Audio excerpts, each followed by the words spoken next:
আমি এবার নবনিযুক্ত মাননীয় প্রধানমন্ত্রী জনাব তারেক রহমানকে মঞ্চে আসন নেওয়ার জন্য অনুরোধ জানাচ্ছি।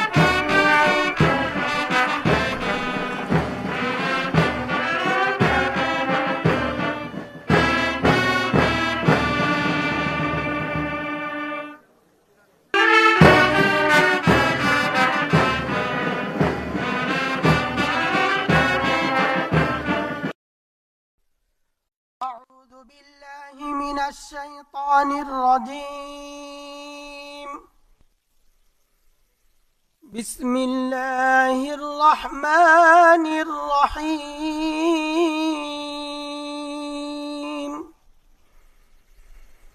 قل اللهم مالك الملك تؤتي الملك من تشاء وتنزع الملك ممن تشاء وتعز من تشاء وتذل من تشاء بيدك الخير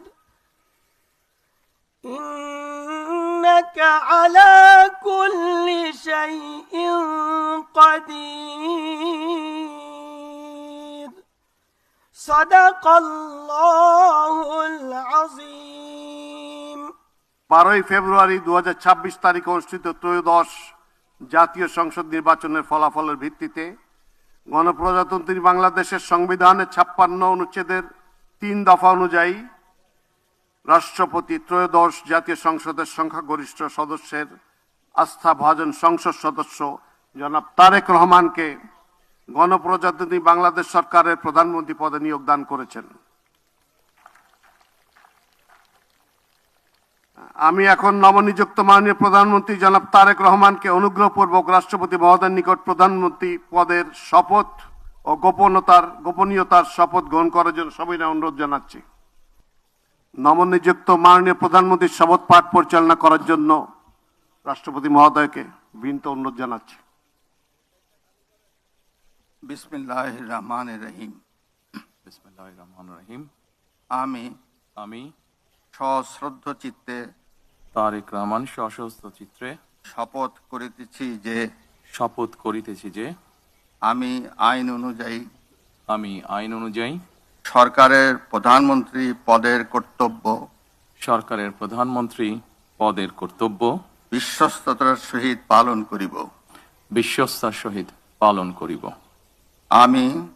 আমি বাংলাদেশের প্রতি অকৃত্রিম বিশ্বাস ও আনুগত্য পোষণ করিব। আমি সংবিধানের রক্ষণ সমর্থন ও নিরাপত্তা বিধান করিব।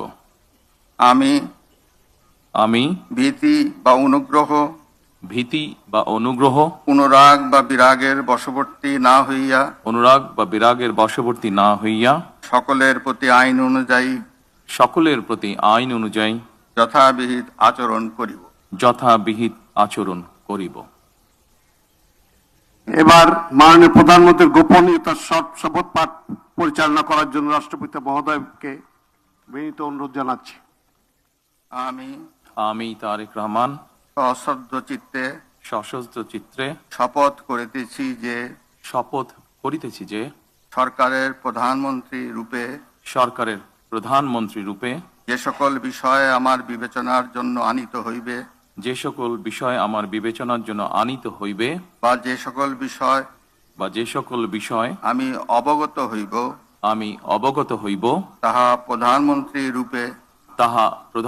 রূপে যথাযথভাবে আমার কর্তব্য পালনের প্রয়োজন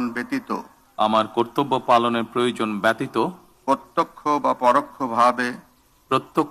পরোক্ষভাবে কোনো ব্যক্তিকে জ্ঞাপন করিব না বা কোনো ব্যক্তির নিকট প্রকাশ করিব না।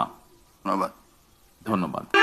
মাননীয় প্রধানমন্ত্রীকে পদের শপথ ও গোপনীয়তার শপথ স্বাক্ষর করার জন্য এবং স্বাক্ষর শেষে নির্ধারিত আসন গ্রহণ করার জন্য বিনীত অনুরোধ জানাচ্ছি।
গণপ্রজাতন্ত্রী বাংলাদেশ সরকারের প্রধানমন্ত্রী হিসেবে দায়িত্ব গ্রহণের জন্য আপনাকে আন্তরিক অভিনন্দন জানাচ্ছি স্যার।